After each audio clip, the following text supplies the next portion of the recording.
Hello, we are Memphis Community University. Today we are going to be solving trig equations. So this is going to be pretty similar to when we did inverse functions.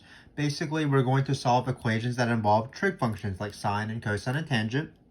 What's going to be required is sort of intimate knowledge of the unit circle and the ability to work backwards using a right triangle or using a right triangle on the unit circle to determine what angle you drew. Another thing that is important is that while we are adding trig equations to our arsenal, it is really similar to solving algebra equations. We're going to be isolating these trig functions and showing that they're equal to certain numbers. And then from that, we are going to use our unit circle knowledge to find the actual angles. So you will see that we do a lot of trig or a lot of equation solving, like combining like terms or factoring, stuff like that. Except we just add unit circle stuff on top of it. So it is a little bit tricky. There will be some towards the later part of the video where we have to use trig identities to combine to make our equations a little bit easier, but we'll get to that. So let's just start off with something easy. So just keep in mind that instead of solving for our normal x, when we do our algebra equations, we're going to be solving for these trig functions. So it's going to be like cosine of x equals a number, or sine of x equals a number, or tangent of x equals a number. So that will be that. And then also there's two kind of answers. So when we have like cosine of x is equal to root 2 over 2, well, there's actually an infinite number of answers that solve that equation because of the periodic nature of cosine. Excuse me. So when it says find all the solutions, we are going to actually find all the solutions. There will be an infinite number of solutions, but there will be a shortcut in terms of writing all of those solutions. Another possibility is that the solution is only in this interval 0 to 2 pi. So that's a little bit easier because we can just focus on those solutions, but we have to make sure that our answers are between 0 and 2 pi. So let's just see how this works in this first two easy equations. So again, we have here 2 cosine x minus 1. What we're going to do is we are just going to solve for cosine, and then that's basically it. So it's going to be 2 cosine of x minus 1 equals 0. Of course, what you do is you bring the 1 over. So it's 2 cosine of x is equal to 1. And then we divide by 2. Again, we're just isolating cosine x just like we would isolate x. So it's cosine of x is equal to 1/2. And then what I do is I draw a triangle on the unit circle. So keep in mind that there's going to be multiple angles again that solve these, that have these certain cosine values. For example, there's two angles that have cosine of x equals 1/2 just in your normal unit circle orientation. So cosine is positive both in this quadrant and in this quadrant. So I'm just going to draw this and draw this. So but for both of these angles, if you have cosine to be 1/2, that means your x coordinate is 1/2. Both of these guys solve it, so it'll be x is equal. It's sort of like when you have x squared is equal to 4, then there's two solutions to that. X is equal to plus or minus 2. So in this case, we have 1/2 here. What's this side going to be? It's going to be root 3 over 2, negative root 3 over 2. This is where knowing the unit circle really helps out. So this is 1 and 1. So all you have to do is just determine what angle did I just draw. Well, I just drew a pi over 3 angle for this first angle right here because it's a 30, 60, 90. And the opposite side, the root 3 over 2, is opposite the middle side, which is pi over 3. So one of the answers is x is equal to pi over 3. But again, there's a second answer right here. So the second answer, well, what's this guy? It's going to be negative pi over 3 because instead of going pi over 3, you go negative pi over 3. Another way to say this is x is equal to 5 pi over 3 because it's the same coterminal angle. So I'm going to write negative pi over 3 though. But what I mentioned before is that we are trying to write all the solutions. So of course, if you have pi over 3 and then you go around the circle a full 2 pi, you will still have the same cosine value, the cosine value being 1/2 here. So that all of those answers are valid. So what we're going to do is we're just going to add 2 n pi. So this is how we do it every single time. If the period of that function is n pi, we just write 2 pi n or 2 n pi. Maybe it's better to write 2 pi n, so I'll write 2 pi n in the next one, just to indicate that we're just multiplying by even multiples of pi, because we know that if you multiply or add an even multiple of pi, or you subtract an even multiple of pi, you will still have the same coterminal angle, so that means that you will still have the same cosine or sine value.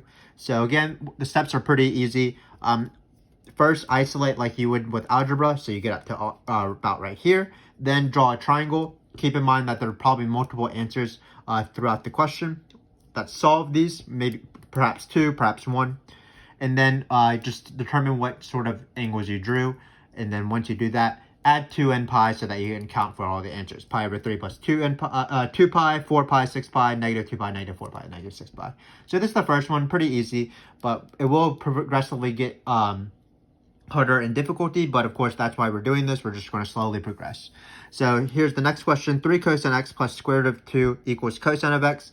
So this is another one, cosine. Same thing though with our regular equations with algebra. We're just going to combine all the terms together. So we're going to combine this cosine and this cosine by subtracting this one over. So we're going to get 2 cosine x.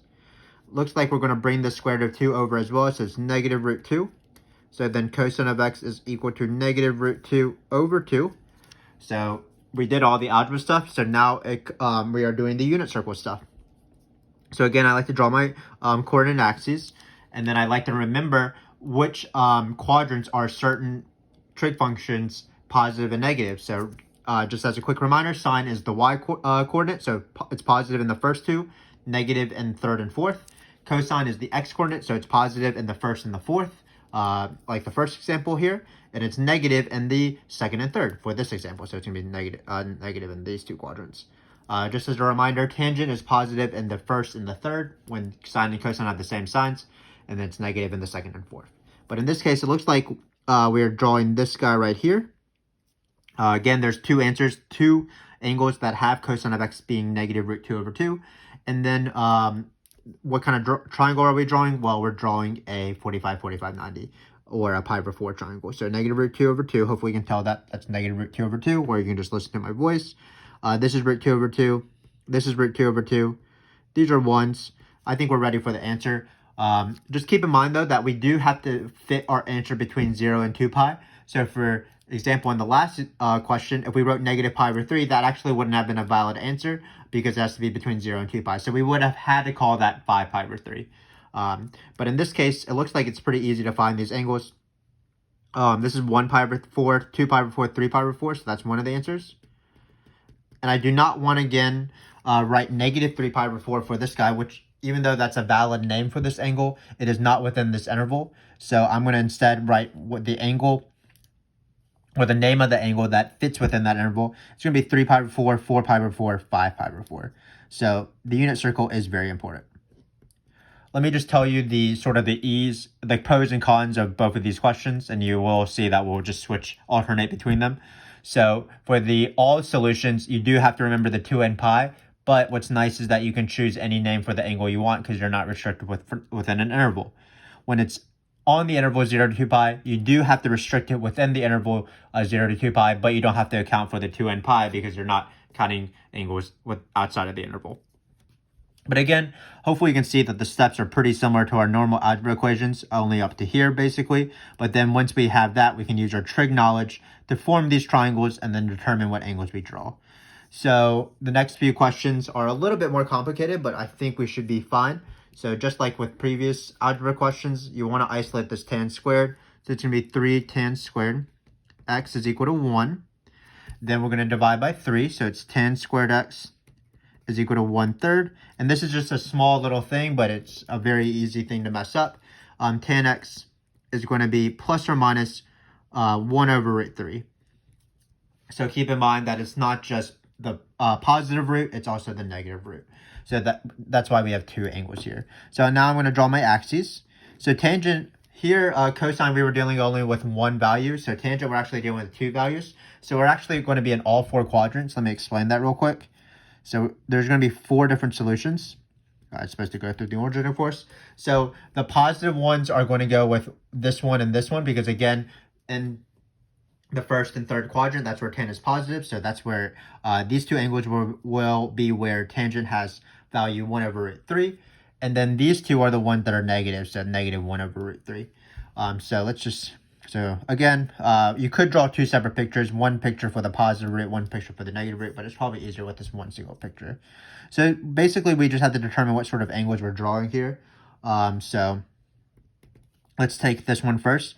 If we have 1 over root 3, well, that's going to be sine is 1 over root 3. This would be 2.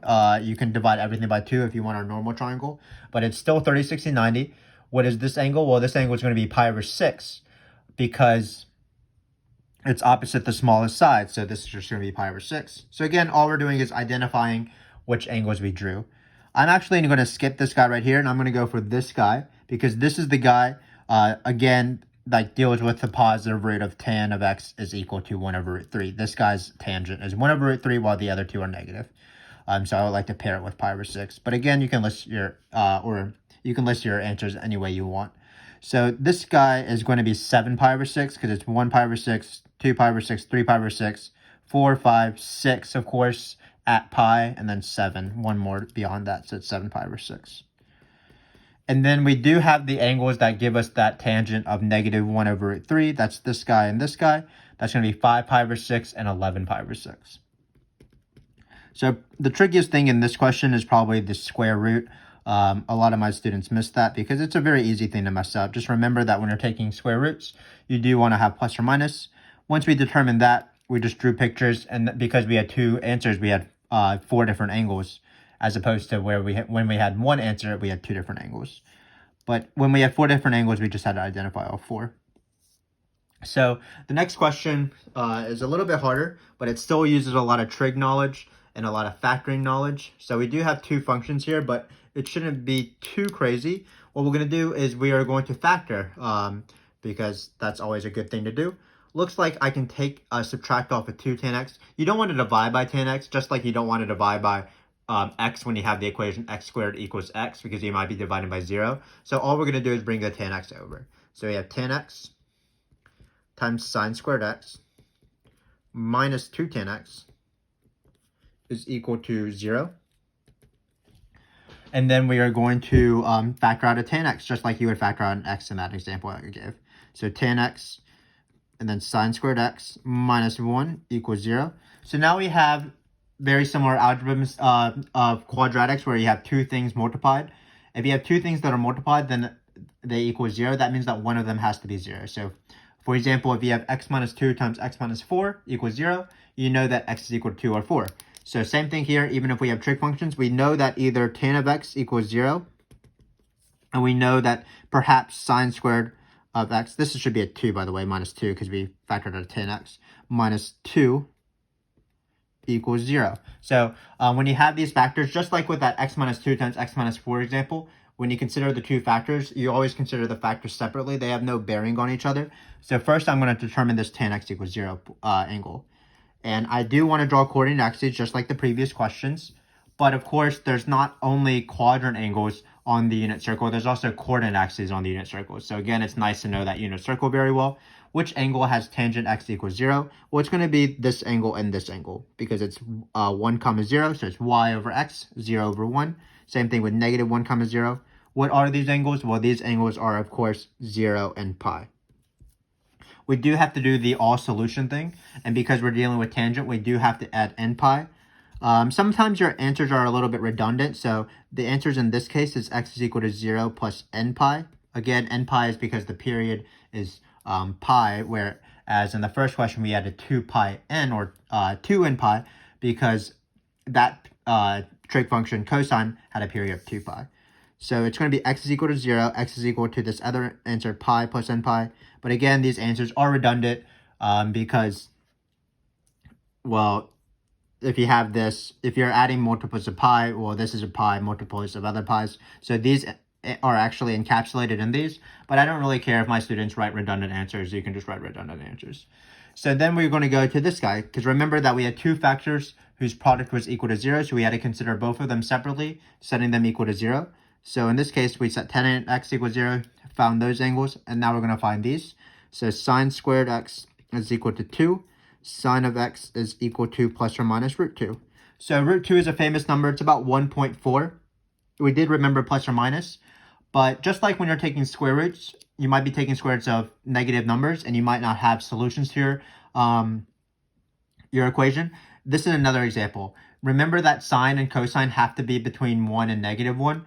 When you the range of those 2 functions are 1 and negative 1, because they're the x-coordinate and the y-coordinate on the unit circle. So you can't have any coordinates that are bigger than 1 and negative 1. So there's no angle whose y-coordinate on the unit circle is root 2 or negative root 2, because that's beyond that band of 1 or negative 1. So long story short, this is an example where there's no solution to this equation.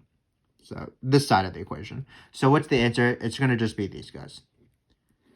So this is our first example of this, but just as a recap, you factor as much as possible. If you have two things that are once you've factored everything as possible, two factors, set them both equal to 0, but consider them separately. For each one, you might be drawing triangles or drawing coordinate axes, finding those angles, and just keep in mind that they have no bearing with each other, and possibly a solution to one side of them does not exist if you don't have any sine values or cosine values that are equal to that number. So let's practice this again with just one function. 2 sine squared x minus sine x equals 1. So anytime you have a quadratic, even if you have trig, you want to factor everything. So we have 2 sine squared x minus sine x minus 1 equals 0. So some of my students have difficulty factoring when you have trig. So if you want, you can do on the side 2x squared minus x minus 1 and factor that and replace the x with sine. But I think I'm going to be good enough to factor it with sines. So sine x, this is probably going to be 1 and 1. And we just have to determine, is this negative 1 and then positive, or positive and negative? Well, it looks like we want this one to be negative and this one to be positive, because we'll have minus 2 sine of x plus sine of x, which will be minus sine of x. So again, we do have these two roots, and we're going to take them separately. So let's just do them separately along this space. So when we have 2 sine of x plus 1, the first factor, equals 0, we'll get sine of x is equal to negative 1/2. This is just our normal sort of angles. So keep in mind that sine's negative in the third and fourth quadrant, because that's where the y coordinates are negative. So it's negative in this quadrant, negative in this quadrant. So it'll be negative 1/2, negative 1/2. This is root 3 over 2. This is negative root 3 over 2. It doesn't really matter because I can already identify what the angle is, but it's nice to know some trig. So what kind of angles did we draw? Well, again, when you have 1/2, that's the smaller side. It goes opposite the smallest angle. So this is a pi over 6 angle, and this is a pi over 6. And we just want to determine how many pi over 6s do we have. Well, it looks like it's 1 past the 6 pi over 6, and the other one is 1 less than the 2 pi over 6. So I think or 2 pi, which is 12 pi over 6. So I think we were going to have the 1 past 6 pi over 6, that's just the pi, that's 7 pi over 6. And then we're also going to have the one before 2 pi, which is 11 pi over 6. The one before 12 pi over 6. So those are our two answers for that one. But again, we've only done one side. We can write equals 0 here. But we've only done one factor. We have to do the other factors. So sine of x is equal to 1. Setting sine x minus 1 to be equal to 0. So sine x equals 1. That's going to be our coordinate axes. When you have cosine or sine equal 1 or negative 1, that'll be coordinate axes. Just to keep in mind that when tangent or cotangent equals 1, that's going to be pi over 4s. But in this case, we have sine of x equals 1. So that's going to be at this point and this point, because you have, or just actually this point, because it's 0, 1. This one is 0, negative 1. So that y coordinate isn't negative 1, or isn't 1, as I thought before. So it's going to be this angle. So you might only get one angle when you have these coordinate axis points. What is this angle? This angle is, of course, pi over 2. So it looks like we have 3 answers here. We didn't do anything crazy. We just factored. And then once we had these factors, we drew some triangles and we determined what angles we drew. So this is really the difficulty. This is the same difficulty as the rest of the questions, except there are going to be a few added steps here and there. So let's move to the back. So 2 sine squared x equals 3 minus 3 cosine x.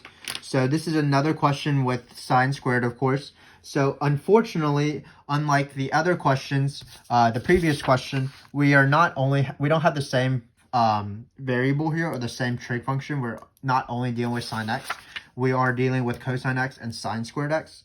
So what we need to do is we need to sort of account for this. And how we're going to account for this is we're going to use a Pythagorean identity to convert either this sine to cosine or this cosine to sine.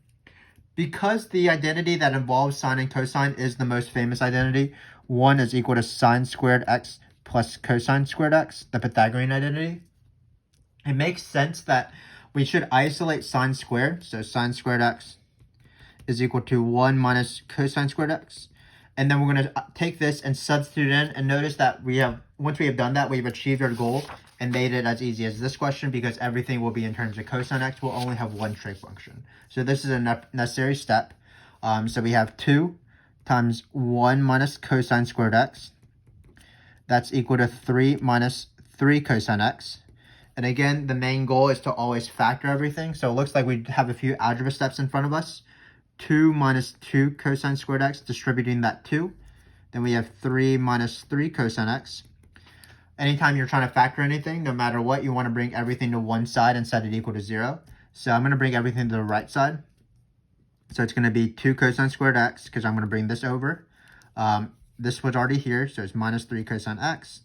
And then we're going to bring the 2 over, so it's going to be plus 1. Now I need to factor it. So it's going to be 2 cosine x, and then it looks like it will be just minus 1, so that in the middle you'll have minus 3, minus cosine, minus 2 cosine. So then this is equal to 0. So now we are ready for the what we did in the previous question. We're going to take both of those factors, set it equal to 0, draw some triangles, identify some angles. So here we're going to have 2 cosine x minus 1 to be 0. We get 2 cosine x is equal to 1. So that means cosine x equals 1/2. Probably did too many steps here and I ran out of space. So that's going to be pretty easy. I'm going to just draw it pretty small here. So cosine x is positive in the first and fourth quadrant. You're drawing these kind of guys.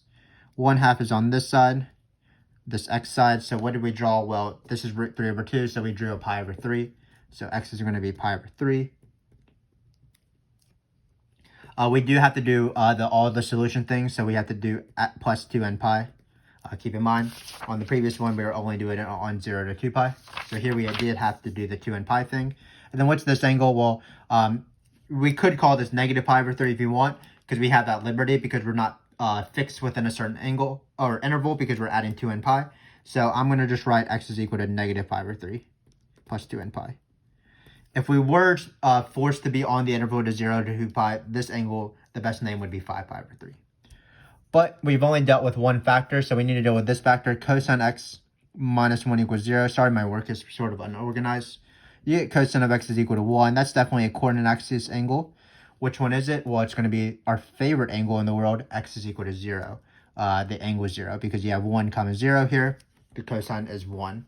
So in this case, your second answer, or your answer coming from this factor, is x is equal to 0 plus, again, 2 n pi. So it could have been 2 pi, 4 pi, 6 pi, 8 pi. That's how we represent it, by writing 2 n pi.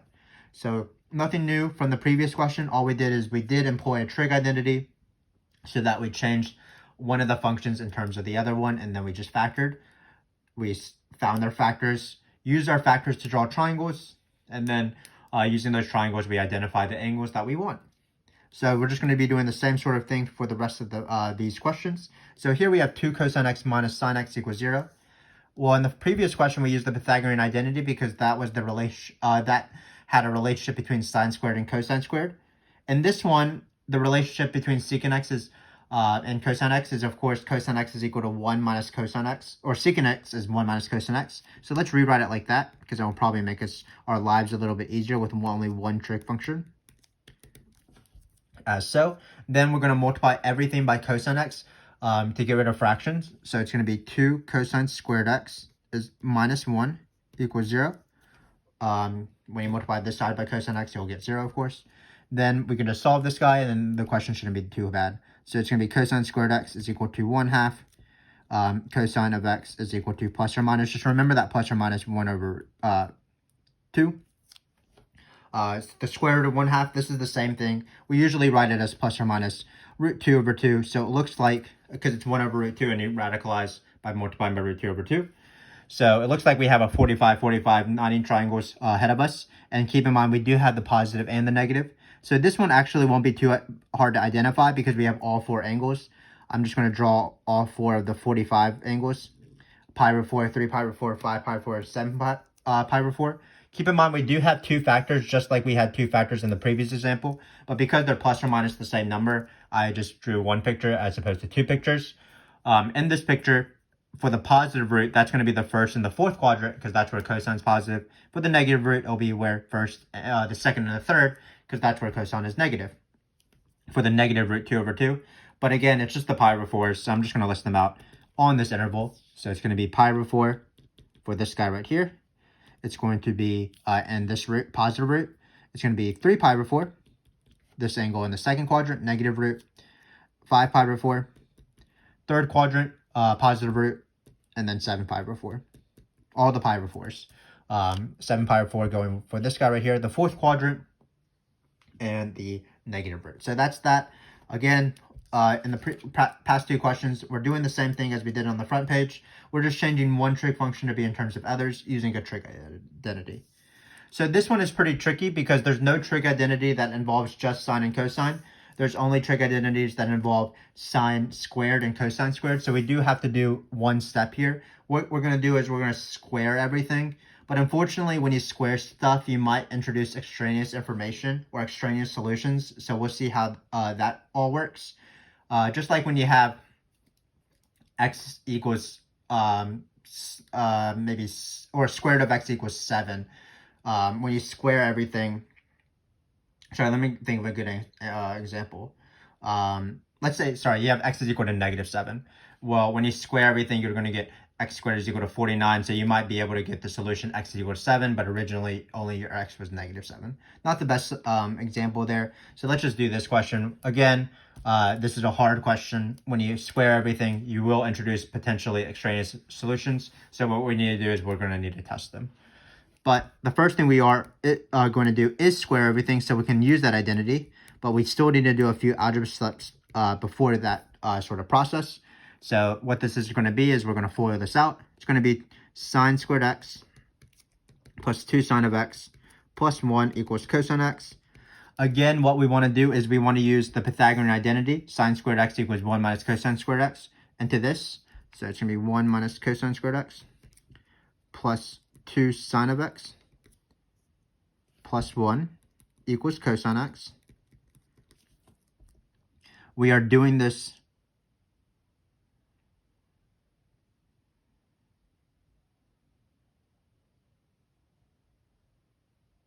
yeah, we have these two functions. Sorry, I messed up here.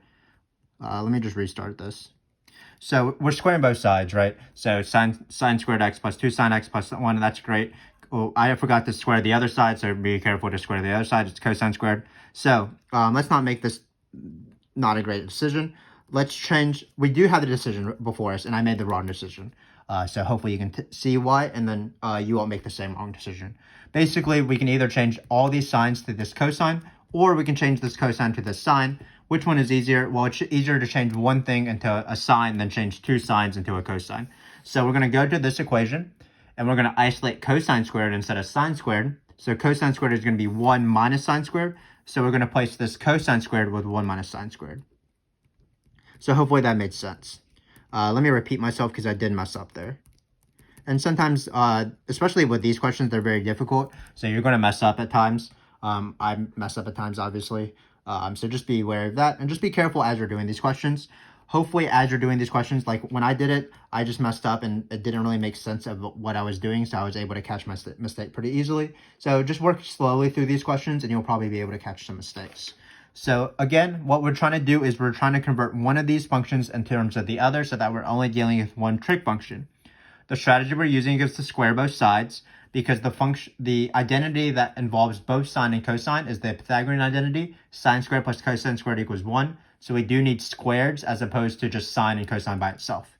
So we just square both sides. When we square the first side, we just forward it. We just need to remember to square the second side. That was my mistake. Then once we've simplified, what we want to do is, again, we want to change one to be in terms of the other. We have a choice. Should we change these sines to cosine? Well, that's going to be really hard with this sine of x. So we're going to do the opposite. We're going to change this cosine squared to sine squared. So notice at this step right here, this is what I want. I want only one function. And in this case, it's going to be sine. So because of that mess up, I might run out of room, which is very unfortunate. But let's just simplify everything. These ones cancel very nicely. Looks like we're going to bring this sine squared over. So it'll be 2 sine squared x plus 2 sine x equals 0, because now 0 is the only thing on that side. So looks like we're going to have pretty simple stuff. 2 sine of x, and then we're going to have sine x plus 1 equals 0, because we're factoring out a 2 sine x. Then we're going to solve. Well, when sine of x equals equal to 0, that's when you have 0 y coordinate. So that's going to be two angles. It's going to be 0 and pi. So 0 and pi. These are the ones that have sine of x being 0. Then, when sine of x is equal to negative 1, you have one angle, and that's going to be 3 pi over 2. So this is 3 pi over 2, because this angle has points 0, comma, negative 1, which is, so the y-coordinate is negative 1. So these are our answers. X is equal to 0, x is equal to pi, and x is equal to 3 pi over 2.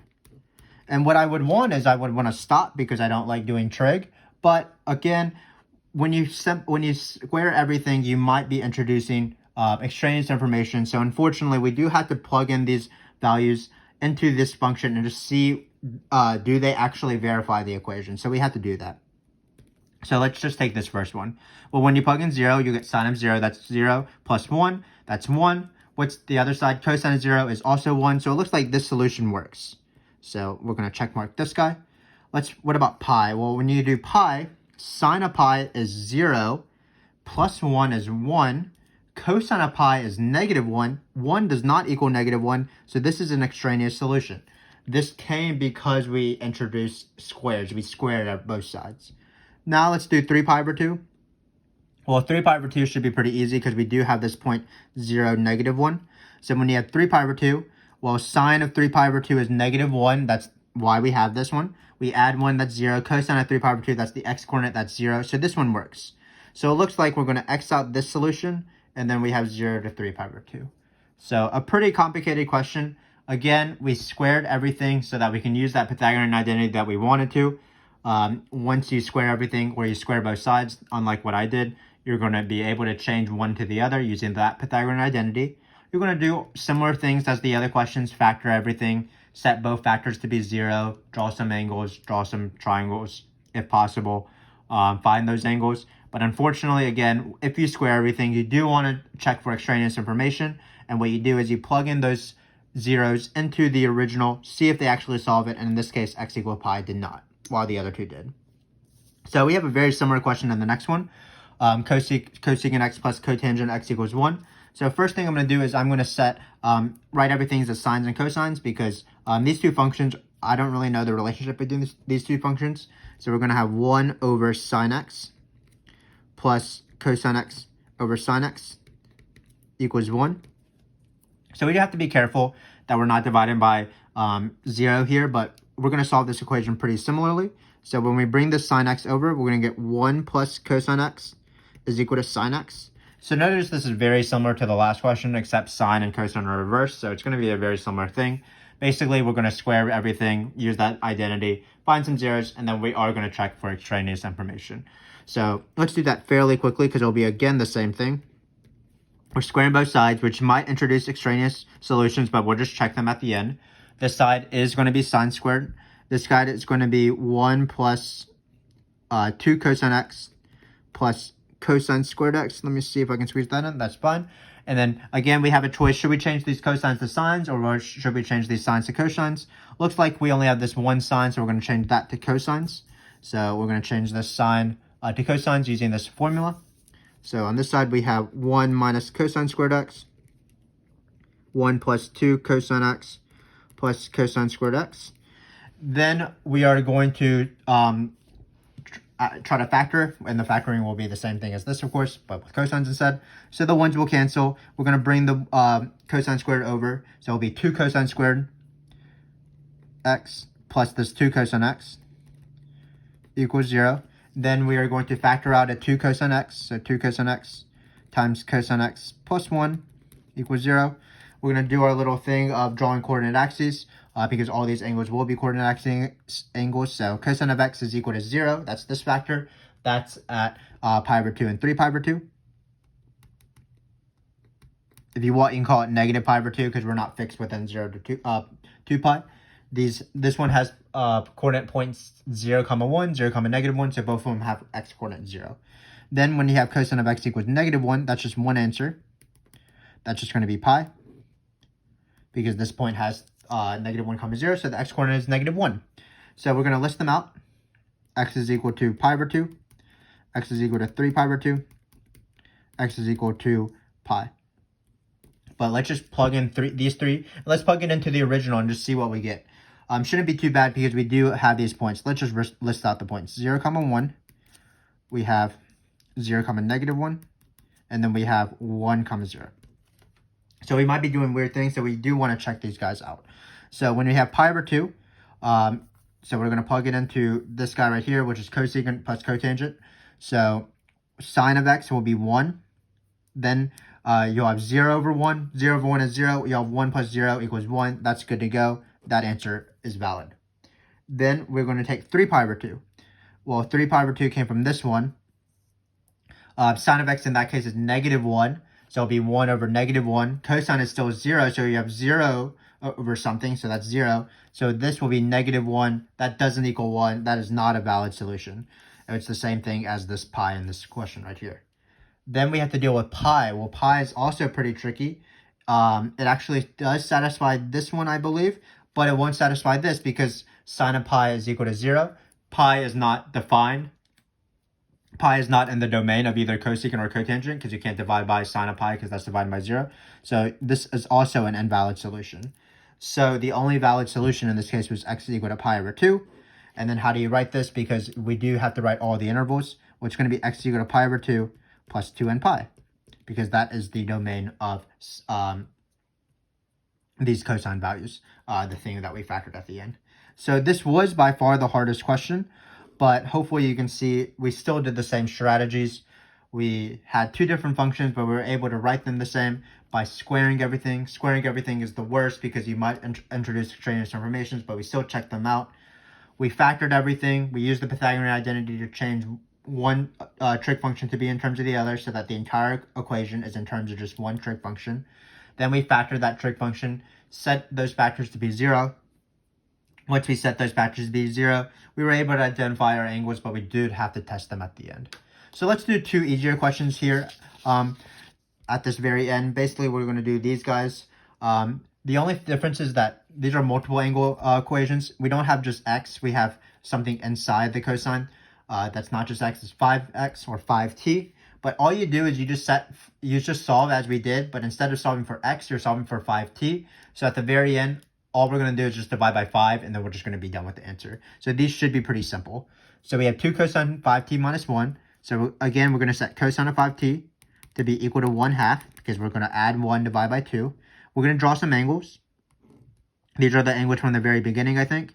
So this is 1/2. Keep in mind that these angles are not just t or x, they're 5t.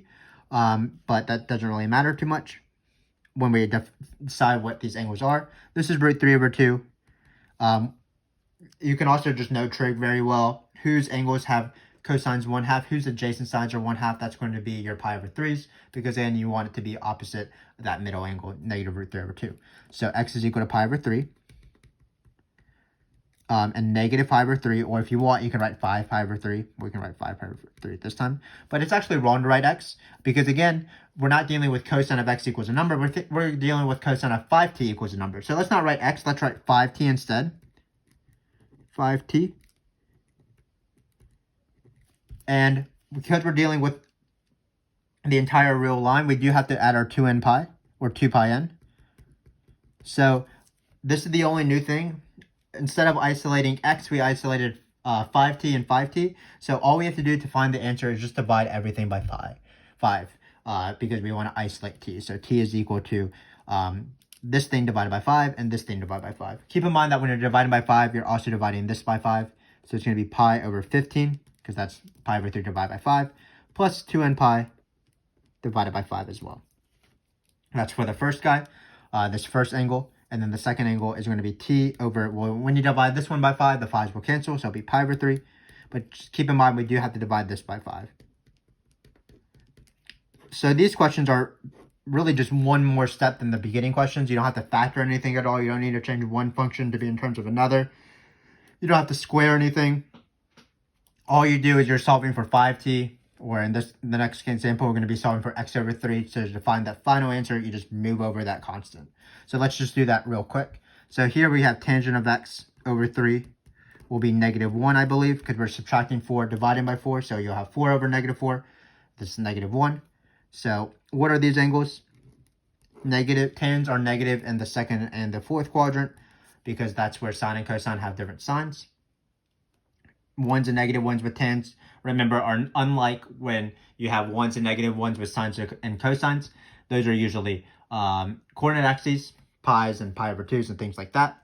When you have tans being 1 and -1, that's going to be your pi over 4's because your two legs of the right triangle will be the same, besides the sine of those. So in this case, we have these two right here. It's going to be root 2 over 2, negative root 2 over 2. Again, you don't really need to identify every single side because you know it's already pi over 4. This is root 2 over 2, negative root 2 over 2. So let's just see what angles we drew. Keep in mind that we are not isolating x yet. So let's write x over 3 equals this angle right here. That's going to be 3 pi over 4. And then x over 3 is going to be equal to 7 pi over 4. I forgot to add the n pi. We're dealing with tangents, so you have to add n pi instead of 2n pi because the period is just n. Oh, sorry, the period is just pi, where other trig functions have period of 2 pi's. So it's going to be plus n pi. One last thing to finish this question out. Again, we isolated just x over 3. We need to isolate x. So what we're going to do is we're going to just multiply everything by 3. With the caveat from the previous example, which is that when you multiply by 3, just multiply this by 3 as well. So we're done here. X is going to be 9 pi over 4, 3 times 3 plus 3n pi. And then x is going to be 21 pi over 4, 7 times 3 plus 3n pi. And that's the worksheet. So as you can tell, solving trig equations is pretty difficult. It still uses very similar algebra skills, meaning we're isolating, collecting common terms, we are factoring and things like that. We're setting things to be equal to 0, and if you have two factors that are equal to 0, one of them has to be 0. Then once we have that, we start using our trig knowledge. Once we have that sine or cosine or tangent or something like that is equal to a number, we start drawing those angles, and then once we draw those angles, we use those angles or drawings to find what angles we drew. So we find those right triangles, see what angles we drew. Sometimes we add 2n pi, sometimes we add n pi if you're finding all of the solutions over the interval. And sometimes we just find it strictly within the interval 0 to 2 pi. Then we had more advanced techniques using trig identities to isolate these equations to be only in terms of one trig function, using the Pythagorean identity, sine squared plus cosine squared equals 1, or reciprocal identities like secant of x is equal to 1 over cosine. Finally, we had the annoying strategy. Potentially, if you want to use that identity and you want to have squares, you might need to square both sides. And when you square both sides, that is perfectly valid, but you need to check for extraneous solutions that you might be adding. So trig identities certainly involved work, but you should be good to go if you can just follow those basic algebra steps and also know the unit circle very well. But thanks again for watching. This has been quite a difficult video. Our next two videos will be similar things to this video and the previous video, verifying trig identities, except we're going to be adding harder trig identities, or maybe more complicated ones, ones that are used less often. Those are sum and difference ones, and then the video after that will be double and half angle videos. So be on the lookout for that. Thanks again for watching, and goodbye.